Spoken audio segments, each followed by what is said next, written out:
Now let's take the next topic, which is probability. What is probability? We really have a good idea of what probability is, right?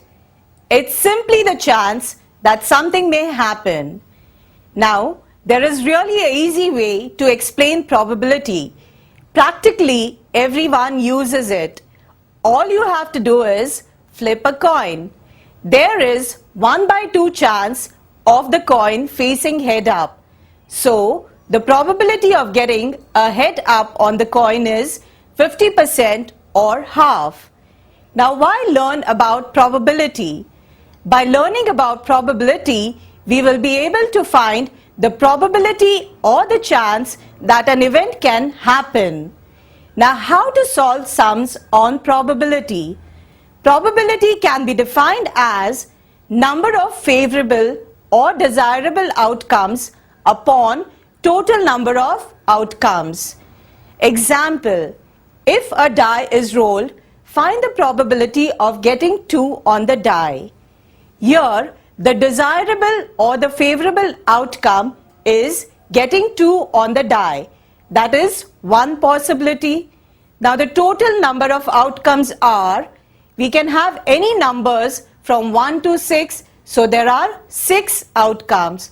So, probability of getting 2 on the die will be number of favorable outcomes upon total number of outcomes, that is 1/6. Now, before moving ahead to actually solve the problems on this topic, let us understand some terms used in probability.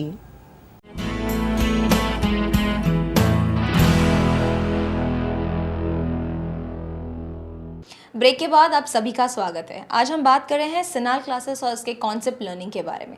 तो चलिए अब बात करते हैं यहाँ के general manager Suresh Gupta के साथ और जानते हैं कि यहाँ एडमिशन्स लेना आसान है या कठिन। Welcome to our show sir. Sir बताइए कि यहाँ की एडमिशन प्रोसेस जो होती है वो किस तरह से होती है? एडमिशन प्रोसेस में स्टूडेंट आके हमारा एक इंक्वायरी फॉर्म भरते हैं और बेस्ड तो इंक्वायरी फॉर्म में एक कॉलम रहता है मैथ साइंस। तो मैथ साइंस के जो मार्क्स एवरेज मिले हैं उसके आधार पे एडमिशन होता है। लाइक लेस देन 80% मार्क्स है तो एडमिशन नहीं होता है। और जो भी बैच बनेंगे उन बैच का formation will be based on the math science marks. तो getting admission is not difficult. अगर बात करें स्टूडेंट्स की तो बच्चे ट्यूशन्स को या क्लासेस को वो जाते हैं जिनको कम मार्क्स मिलते हैं, पर यहाँ पर ज़्यादा मार्क्स जिनको है या 80 अप अबाव है उन्हें ऐसा क्यों प्रेफरेंस ऐसा क्यों दिया गया है? 80% अप वाला जो फार्मूला है that is for the 12th। For the 9th 10th admission are given to each and every student irrespective of the marks of 10। और ये जो एडमिशन हर एक बच्चे को देते हैं उसमें जो ग्रुप फॉर्म करते हैं वो मार्क्स के आधार पे ग्रुप फॉर्म करते हैं ताकि जो बच्चा है स्टूडेंट है वो बिना किसी झिझक के अपना सवाल प्रोफेसर को पूछ सकता है। यदि उसको लगता है कि मैं ही बार बार सवाल पूछ रहा हूँ तो वो एक बार में उसमें इनसिक्योरिटी आ जाएगी, इन्फीरियरिटी कॉम्प्लेक्स आ जाएगा, फिर वो अपना सवाल पूछना बंद कर देगा। तो भी जो पर्पस था कोचिंग क्लास ज्वाइन करने का वो डिफीट हो जाता है। उसके लिए हम लोग एडमिशन सबको देंगे लेकिन ग्रुप्स बनाएंगे मैथ साइंस के मार्क्स के आधार पर। अगर बात करें फ़ीस की तो सर मैंने देखा है कि यहाँ पर फ़ीस जो है वो बहुत ज़्यादा है। अब बताइए कि वाकई में इतनी फ़ीस जो है इसकी वैल्यू जो है बच्चों को मिल पाती है, उतना वर्थ है यहाँ पर पैसे देना या फ़ीस भरना? Very good question. जैसे किसी भी कोचिंग क्लास में जब बच्चा एडमिशन लेता है तो उसके पेरेंट के दिमाग में सिर्फ एक ही सवाल रहता है कि ये कोचिंग क्लासेज क्या मेरे बच्चे को अच्छा रिजल्ट प्रोड्यूस करने में मदद करेगी। किसी भी कोचिंग क्लास में अच्छा रिजल्ट प्रोड्यूस करना है तो 4 फैक्टर बहुत इंपॉर्टेंट। एक प्रोफेसर्स, दूसरा स्टडी मटेरियल, तीसरा उसके टेस्ट और चौथा ओवरऑल मैनेजमेंट। अभी इसमें जो प्रोफेसर है that is the most important factor है। अभी जो भी सिलेबस में जो पढ़ाएंगे वो highly qualified, experience and popular रहेंगे and obviously they will be paid very high. And एक बार सिलेबस का दूसरा पॉइंट लेते हैं स्टडी मटेरियल। जब भी स्टूडेंट मेरा स्टडी मटेरियल काम में लेता है तो उसके बाद उसको दूसरा कोई मटेरियल देखने की ज़रूरत नहीं पड़ती है। तो उसके लिए हमारी फ़ीस बहुत हाई नहीं है, थोड़ी सी हाई ज़्यादा ज़रूर है लेकिन उतना तो उसको अफोर्ड करना पड़ेगा। अगर बात करें हाई फीस की तो किस कैटेगरी के लोग या कौन सा ऐसा क्लास है जो आपके पास यहाँ पर एडमिशन्स के लिए आते हैं? मेरे पास मिडिल क्लास, हाई क्लास, लो क्लास के बच्चे लोग भी आते हैं, जो चौल में रहते हैं वो भी आते हैं क्योंकि जो 10th का फीस है उसमें EMI सिस्टम है तो इवन वो बच्चे भी उसको अफोर्ड कर सकते हैं। और आपको लगता है कि फ़ीस बहुत हाई है लेकिन आपके घर के बाजू में कोई टीचर है जो प्राइवेट में पढ़ा रहा है, वो भी आपसे 2-3 हज़ार रुपये पर मंथ चार्ज कर ही लेता है। उतना ही फीस आप जोड़ोगे तो उतना ही फीस सिनाल्स का है। यानी कि अगर फ़ीस की बात करें तो आजकल फ़ीस का ज़माना नहीं है, लोग फ़ीस नहीं देखते। अगर स्टूडेंट को बेहतर मार्क्स लाने हैं तो क्लासेस प्रेफर करते हैं, फिर फ़ीस कुछ भी हो, और फ़ीस चुकाने के लिए सिन्हास के पास तो बेहतर ऑप्शंस है ही।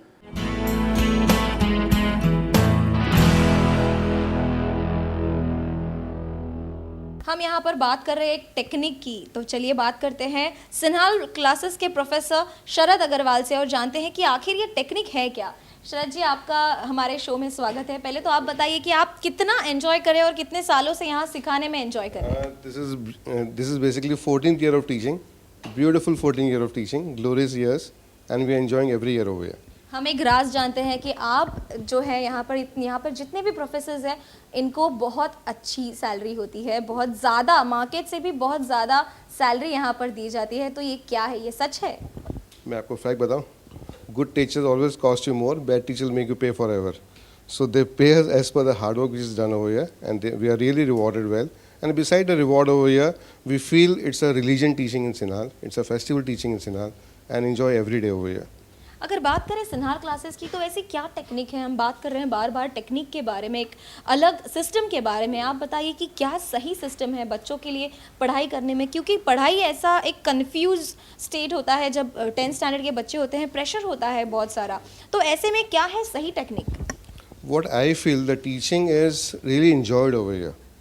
In short, I want to say that teaching, learning are mutually enjoyed over here. यहाँ टीचर भी इंजॉय करते हैं, बच्चे भी लर्निंग के लिए इंजॉय करते हैं। That makes the study very much easy, और ये कॉन्सेप्ट बच्चों के दिमाग में चले जाते हैं। That's a basic technique. Professor Agarwal, हम पूछना चाहेंगे कि अगर कोई बच्चा सिन्हाल क्लासेस में आता है और वो अगर फेल हो जाता है या कम परसेंटेज मिलते हैं, तो किस तरह का रिएक्शन आपसे रहता है, क्योंकि आप उन्हें साल भर सिखाते, तो ऐसा कभी हुआ है? कभी ऐसा रिएक्शन तो मैं दे भी नहीं सकता, क्योंकि मैंने कभी देखा ही नहीं है और कभी हुआ ही नहीं है। So I don't know about such reaction, because it is never happened, never, I repeat once again, never happen. And hard work, we do the hard work with a good technique of teaching, so it's never wasted. इतना enjoy करते हैं हम और बच्चे इतना अच्छा result देते हैं, तो ये तो मुझे सोचना है, मेरे को पता नहीं कहाँ से क्वेश्चन आ गया दिमाग में। It's not possible. यानी कि सिन्हाल क्लासेस में अब तक ऐसा कभी नहीं हुआ है कि बच्चे को कम परसेंट मिले हैं, और फेल तो होना दूर की बात है।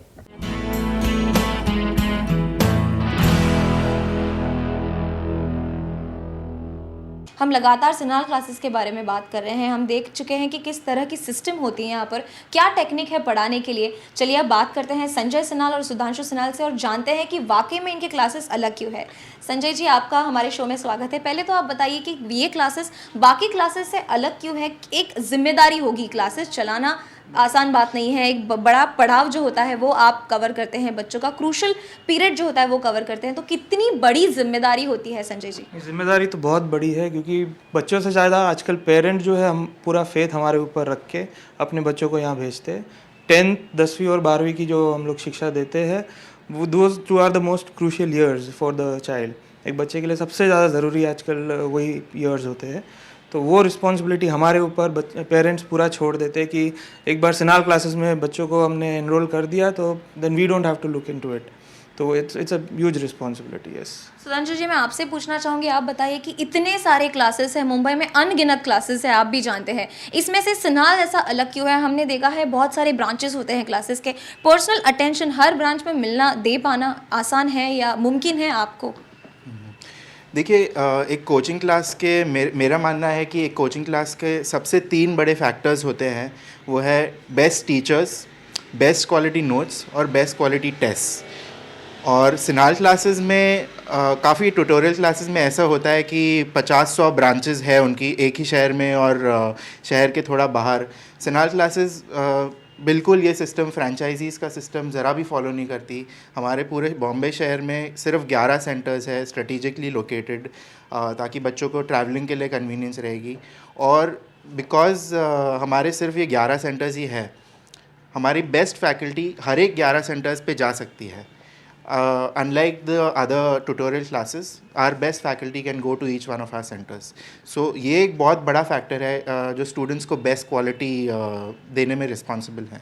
संजय जी, मैं आपसे पूछना चाहूँगी, आप बताइए कि ये क्लासेस है, ट्यूशन्स आसान होते हैं मैनेज करने के लिए, एक टीचर होती है जो कुछ बच्चों को मैनेज करती है, लेकिन यहाँ पर कुछ हज़ार से भी ज़्यादा और कितने तो नंबर्स हैं स्टूडेंट्स के, कितने सारे ब्रांचेस है, तो ये सब ब्रांचेस फिर इतनी फैकल्टी आप किस तरह से मैनेज करते हैं? और जब सिलेक्शन की बात आती है, फैकल्टी सिलेक्ट करने में ऐसी कौन सी चीज़ें होती है जो ध्यान में रखना ज़रूरी है?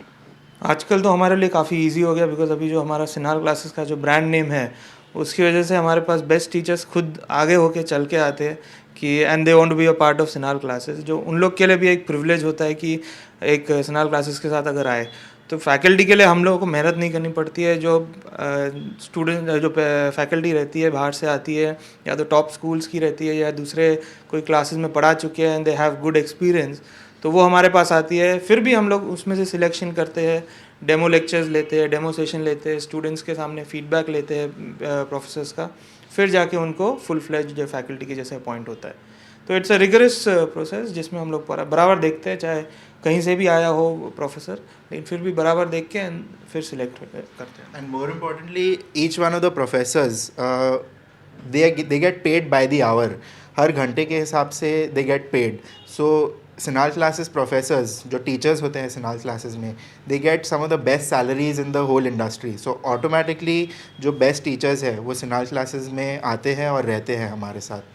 संजय जी, मैं आपसे पूछना चाहूँगी कि 10th के क्लासेस जो है ये पिछले साल से आपने स्टार्ट किया है, क्या रिस्पांस रहा है?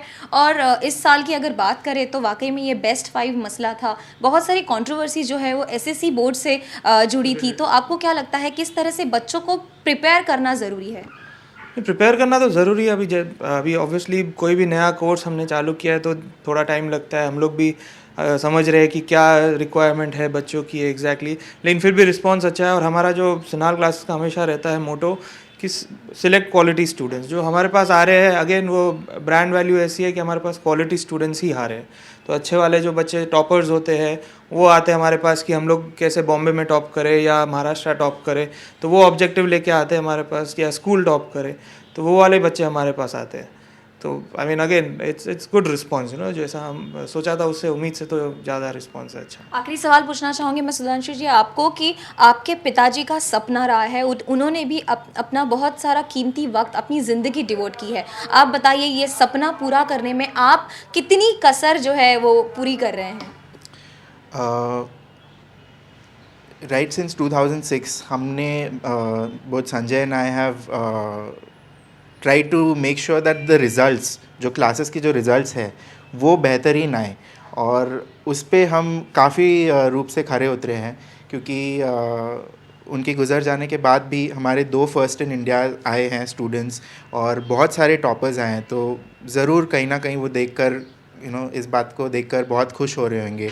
और एक ही हमारा मोटो रहा है कि बेस्ट रिज़ल्ट्स और टॉप रैंकिंग स्टूडेंट्स सिंस 1981, तो उसी चीज़ पर हम खरे उतरने की कोशिश हमेशा करते हैं और वो बहुत ही अच्छा चल रहा है। और अभी हम लोग मोर एक्चुअली फोकस कर रहे हैं कि क्वालिटी कहीं भी 1% भी कहीं भी हमारी तरफ से कुछ भी लैप्स नहीं हो, कि उनके गुजरने के बाद कि किसी बच्चे को लगे या किसी पेरेंट को लगे कि अभी सर नहीं है तो ऐसा कुछ प्रॉब्लम है या कुछ भी, लेकिन जो क्वालिटी हम लोग ट्राई कर रहे हैं देने की, तो और भी ज़्यादा अच्छी देने को ट्राई कर रहे हैं, तो बस वही कर रहे हैं, बस उनका सपना। तो ये थे संजय सिन्हाल और सुधांशु सिन्हाल जो हमें बता रहे थे कि वो वाकई में कोई कसर नहीं छोड़ते ताकि बच्चों का परफॉर्मेंस, खासकर उन बच्चों का जो बोर्ड एग्जाम्स में अपीयर हो रहे हैं, उनका परफॉर्मेंस ज़्यादा से ज़्यादा बढ़ जाए।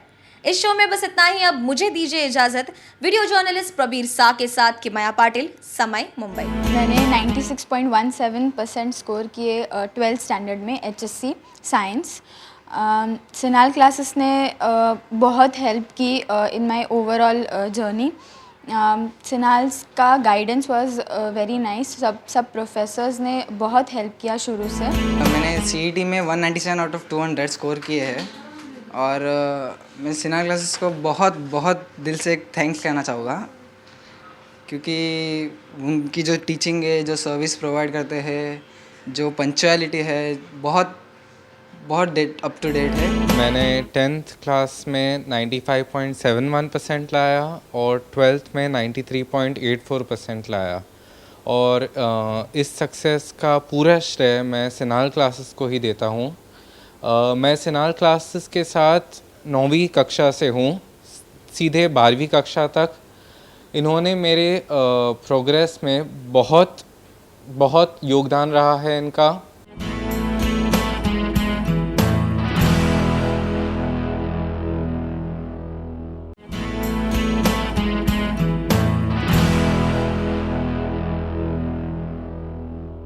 ब्रेक के बाद आप सभी का स्वागत है। आज हम इस शो में बात कर रहे हैं सिनाल क्लासेस की कॉन्सेप्ट लर्निंग और एक ऐसी टेक्निक की जिसे पढ़कर बोर्ड एग्जाम में अपीयर होने वाले स्टूडेंट्स को सफलता हासिल होगी। आप सोच रहे होंगे कि ये सिनाल क्लासेस आखिर है क्या, तो चलिए नजर डालते हैं और देखते हैं कि ये क्लासेस कब और कैसे शुरू हुए।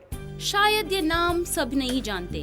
प्रोफेसर सिन्हाल गणित के बहुत ही मशहूर प्राचार्य रह चुके हैं, जिन्होंने गणित विषय पर कई किताबें लिखी, जिनमें से कुछ स्कूल की टेक्स्ट बुक्स भी बनी। उनके गणित को समझाने के तरीके में स्टूडेंट्स इतना प्रभावित हुए कि वो प्रोफेसर सिन्हाल से मांग करने लगे कि वो गणित की स्पेशल क्लासेस शुरू करें। इस मांग को पूरा करने के लिए प्रोफेसर सिन्हाल ने ग्रैंड रोड की एक इमारत में एक छोटा सा कमरा किराए पर लिया और सिन्हाल क्लासेस की शुरुआत की। उनकी क्लास में सिर्फ 7 बच्चे थे और क्लासेस की फीस थी सिर्फ 400 रुपए। बस वो दिन था और आज का दिन जब पूरी मुंबई में सिन्हाल क्लासेस की ब्रांचेस का जाल फैला है। मैंने 2003 दिसंबर में ज्वाइन किया। तब हमारे बड़े सर ओपी सिन्हाल सर थे और मुझे थ्रू फ्रेंड यहाँ पर पता चला और मेरे फ्रेंड ने ही मुझे यहाँ पर इंट्रोड्यूस किया सर से मेरी बातचीत हुई, बहुत लंबी बातचीत थी। और उसके बाद में सर ने मुझे एक प्रॉब्लम दिया था सॉल्व करने के लिए, जिसको मैंने सॉल्व किया। सर बहुत खुश हुए और फिर सर ने मुझे अपनी फैमिली में जगह दी और तब से आज तक 7 साल हो गए। सिन्हाल क्लास में पढ़ा के मुझे ये महसूस हुआ कि एक स्टूडेंट के लिए कुछ किया जा सकता है, वो यहाँ पर हो रहा है। सिर्फ क्लासेस चलाना ही प्रोफेसर सिन्हाल का सपना नहीं था। उनकी ख्वाहिश थी कि हर वो विद्यार्थी जो उनके पास आता है उसे कॉन्सेप्ट लर्निंग तकनीक के माध्यम से गणित पढ़ाया जाए, यानी कि एक ऐसा फॉर्मूला सिखाया जाए जो ना सिर्फ उसकी उस साल की पढ़ाई में काम आए जिसका इम्तिहान देने के लिए उसने स्पेशल क्लास ज्वाइन की है, बल्कि वो सब पढ़ा हुआ भविष्य में भी उसके काम आता रहे। आज सिन्हाल क्लासेस मुंबई के साइंस स्टूडेंट्स के लिए विश्वसनीय कोचिंग की जगह बन गई है, जहां उनके अच्छे वातावरण के साथ अच्छी शिक्षा मिलती है।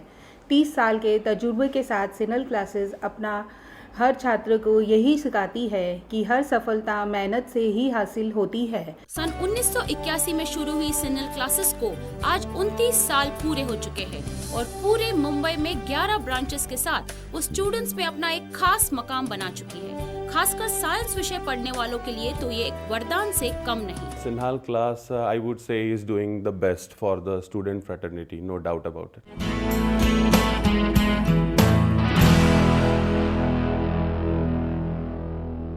पहले के ज़माने में ट्यूशन्स का मतलब था कोई एक टीचर 1-2 स्टूडेंट्स को लेकर घर बैठे सिखाया करती थी, लेकिन अब ज़माना है क्लासेस का और इस क्लासेस के ट्रेंड में स्टूडेंट्स को चाहिए हाईटेक क्लासरूम्स, एयर कंडीशंस। लेकिन सवाल यहाँ पैदा होता है कि वाकई में इन सब चीज़ों की अच्छे मार्क्स लाने के लिए ज़रूरत है? इंटरनेट और वेब की दुनिया में पढ़ने का तौर तरीका भी बदल गया है।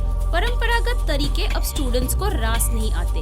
उनका ध्यान खींचने और बनाए रखने के लिए शिक्षा देने वालों को तरह तरह की नई तकनीक और इंतजाम करने पड़ रहे हैं, जिनमें क्लासेस के इंटीरियर्स और कंफर्टेबल माहौल एक अहम हिस्सा बन गया है। क्लासरूम बहुत बड़े हैं, स्पेशियस है और बेंचेस भी बहुत अच्छे हैं, कंफर्टेबल है, तो सीखने को ईजी होता है। और एसीज है तो ऐसा घर जैसा एटमॉस्फेयर मिलता है पढ़ाई करने को। आजकल स्टूडेंट्स अपने स्कूल कॉलेज से ज़्यादा समय स्पेशल क्लासेस में बिताते हैं और इतना पैसा खर्च करने के बाद उनकी और उनके अभिभावकों की ये अपेक्षा रहती है कि जो सुविधा और माहौल उन्हें घर में मिल रहा था वो क्लासेस में भी मुहैया कराए जाए। इसी के मद्देनजर सिन्हाल क्लासेस अपने state of the art classrooms के लिए भी जानी जाती है।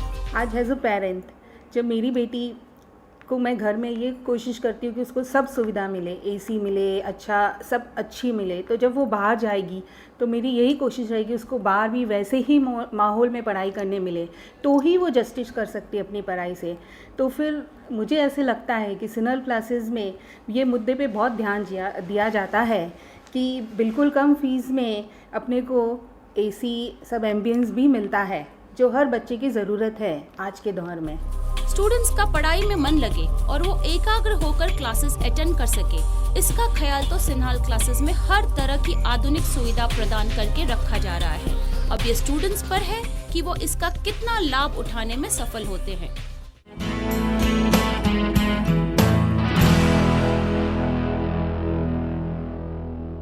सिन्हाल्स क्लासेस सिर्फ स्टूडेंट्स की ही प्रिय नहीं, अभिभावकों में भी काफी लोकप्रिय है।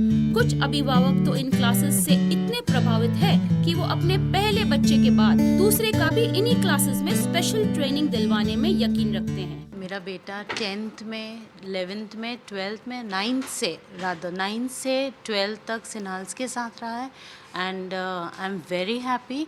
इनफैक्ट मेरा छोटा बेटा भी सिन्हाल्स ज्वाइन किया है for the next year 10th। इन क्लासेस में homework, tutorials, chapter wise test के साथ साथ स्टूडेंट्स की डेली अटेंडेंस को भी सख्ती से लागू किया जाता है। अनुशासन के मामले में इन क्लासेस का जवाब नहीं। जो पढ़ाया है उसका रिवीजन इन क्लासेस की खासियत है और हर महीने का फीडबैक अभिभावकों के साथ ओपन हाउस इन क्लासेस की बुनियादी ताकत है जो कहीं और देखने को नहीं मिलती। वैसे बॉम्बे में मैंने सुना था कि सिन्हाल क्लासेस आर वेरी फेमस, लेकिन मैं ठाणे में नहीं जानती थी, इसके लिए मैं ऐसे ही विजिट करने का आ गई थी। मैं जानना चाहती थी कि वो कौन से तरीके से सिखाते हैं और कैसा सिखाते हैं, बट मैं जहाँ खुद आ गई, मैं खुद यहाँ से इम्प्रेस हो गई। सिन्हाल क्लासेस शायद इकलौती ऐसी क्लासेस है जहाँ 24 घंटे 7 दिन टीचर्स मदद देने के लिए और स्टूडेंट्स की समस्याएं सुलझाने के लिए उपलब्ध रहते हैं और इनके इन हाउस इम्तिहान बिल्कुल उसी माहौल में लिए जाते हैं जो बोर्ड इम्तिहानों का हकीकत में होता है। यहाँ पर जो भी बच्चे एडमिशन लेते हैं उनको उनकी उम्मीद से ज़्यादा ही परसेंटेज मिलते हैं। हमारे एसएससी के जो लास्ट ईयर के बच्चे थे 9th स्टैंडर्ड के परसेंटेज, फाइनल परसेंटेज से और 10th स्टैंडर्ड एसएससी मार्क्स में उनका नियरली 30 to 40% ग्रोथ है। यहाँ की पढ़ाई इतनी सिस्टमैटिक होती है कि फाउंडेशन उन लोगों का बहुत स्ट्रांग रहता है जो उनको फ्यूचर में भी काम आता है। यकीनन सिन्हाल क्लासेस की पहचान बेवजह नहीं, इसका ठोस आधार है और ऐसे टीचर्स का मार्गदर्शन जिसकी नीतियों का आगे की पीढ़ी बखूबी लागू कर रही है। अब वक्त हो चला है कि यहाँ पर लेंगे हम एक छोटा सा ब्रेक। आप कहीं मत जाइएगा। ब्रेक के बाद हम बात करेंगे संजय सिन्हाल और सुधांशु सिन्हाल से, जो बताएंगे हमें कि सिन्हाल क्लासेस बाकी क्लासेस से अलग क्यों है।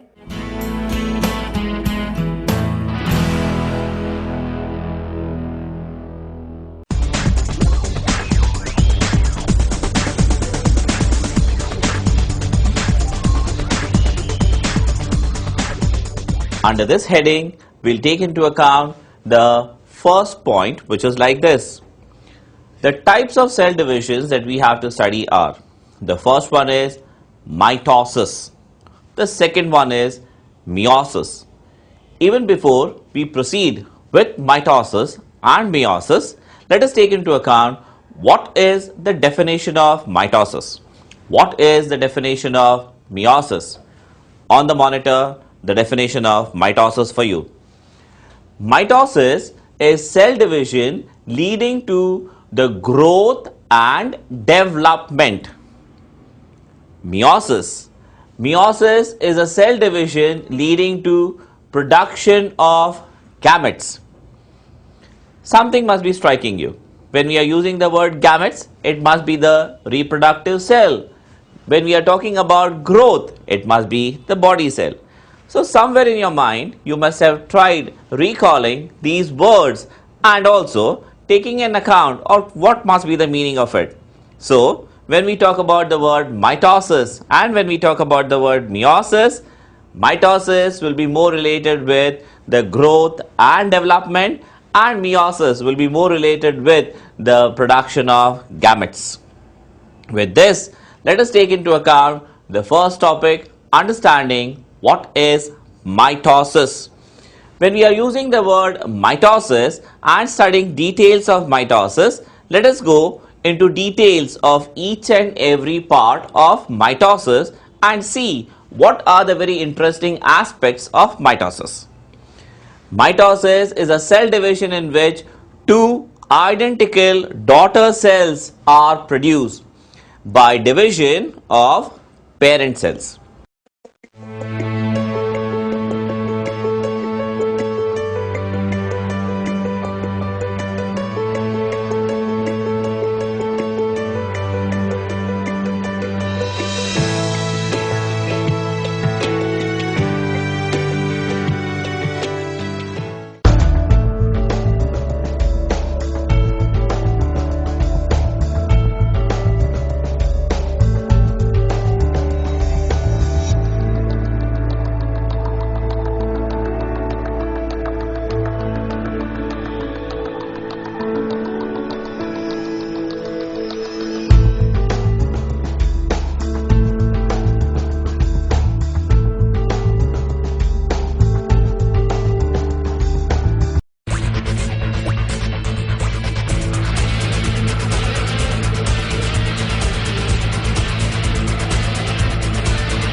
Let us start with a very interesting topic to deal with, that is analytical chemistry.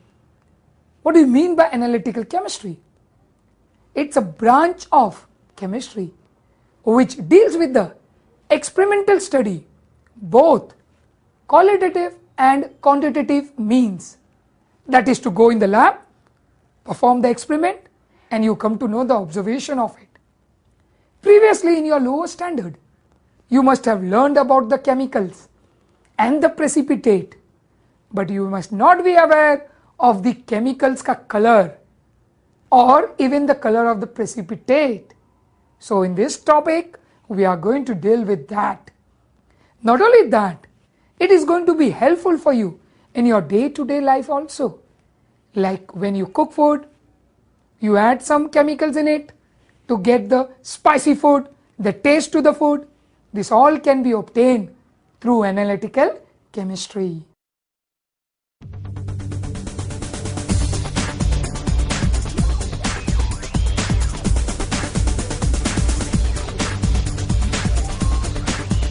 Salts are generally colored if the cation or the anions both are colored or any one of them is colored. Salts of generally 1A to 7A are generally colorless along with 2B group elements, whereas salts of group 1B to 7B and 8th, which are generally transition elements, they form colored cations.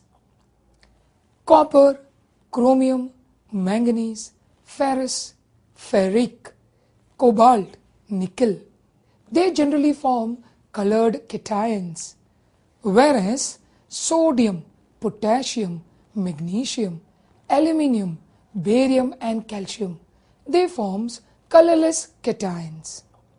In case of anions, dichromate and permanganate, they form colored anion, whereas sulfate, carbonate and nitrate, they form colorless anion.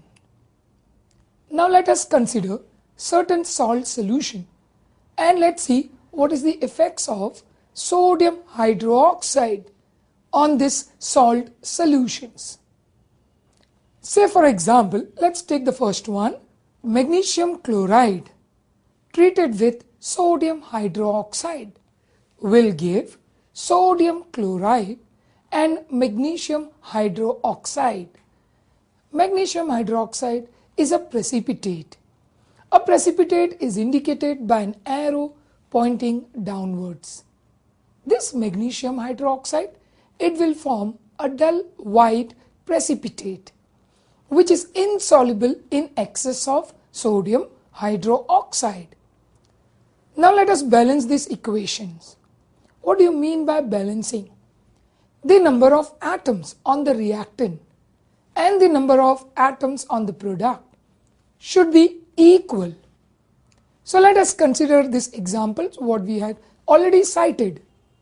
MgCl2, there is 1 Mg on the reactant side and there is 1 Mg on the product sides. So the number of atoms of magnesium is balanced on the reactant as well as on the product side. Now let us consider chlorine. On the reactant side, chlorine is 2, whereas on the product side, in NaCl, there is only 1 chlorine. In order to balance this chlorine, we put number 2 in front of NaCl. Now, sodium became 2 on the product side. In order to balance that sodium, we put 2 in front of NaOH. Now, if you look at it, the entire equation, it is a balanced equation with all the number of atoms on the reactant will be equal to the number of atoms on the product. Similar manner, let us take one more example. Ferrous sulfate, FeSO4, treated with excess of NaOH. In the beginning, you will get sodium sulfate, Na2SO4. Along with that, you get FeOH twice, that is ferrous hydroxide, a precipitate which is light green in color. or you can say a lightish type of color is obtained. This precipitate, again it is indicated by an arrow downwards. This precipitate is insoluble in excess of sodium hydroxide. Again, we can balance the equation similar to what we had balanced it in the previous case, putting 2 only in front of NaOH. The reaction will be balanced. Now let us consider one more example. Third example, that is of ferric chloride, FeCl3. FeCl3, when treated with sodium hydroxide, you will get NaCl and ferric hydroxide, that is FeOH thrice. Again a precipitate indicated by an arrow downwards. This precipitate is reddish brown in color. Again insoluble in excess of sodium hydroxide. You can balance the equation in the similar manner what we had balanced in the first case by putting 3 in front of NaOH and 3 in front of NaCl. The equation will be balanced. Now let us consider one more salt which will be soluble in excess of sodium hydroxide. That is, we take zinc sulfate. Zinc sulfate, that is ZnSO4, treated with excess of sodium hydroxide will form sodium sulfate, Na2SO4. Along with that, we get a precipitate of zinc hydroxide, which is a gelatinous white precipitate soluble in excess of sodium hydroxide. Again, you can balance this equation by putting 2 in front of NaOH. But as I told you, this precipitate of zinc hydroxide is soluble in excess of NaOH. Then what it will form? It forms sodium zincate along with water. Sodium zincate, Na2ZnO2. It becomes a colorless solution when treated with excess of sodium hydroxide. Similar manner, we can take one more soluble salt, and that is lead nitrate, PbNO3 twice, treated with NaOH, excess of it, will give us NaNO3 plus PbOH twice. Again a precipitate indicated by arrow downwards, which will give you a chalky white precipitate. Now this precipitate, if you take it and treat it with excess of NaOH, it will give you sodium plumbite, that is Na2PbO2 along with water. Again it is soluble in excess of NaOH, giving a colorless solution.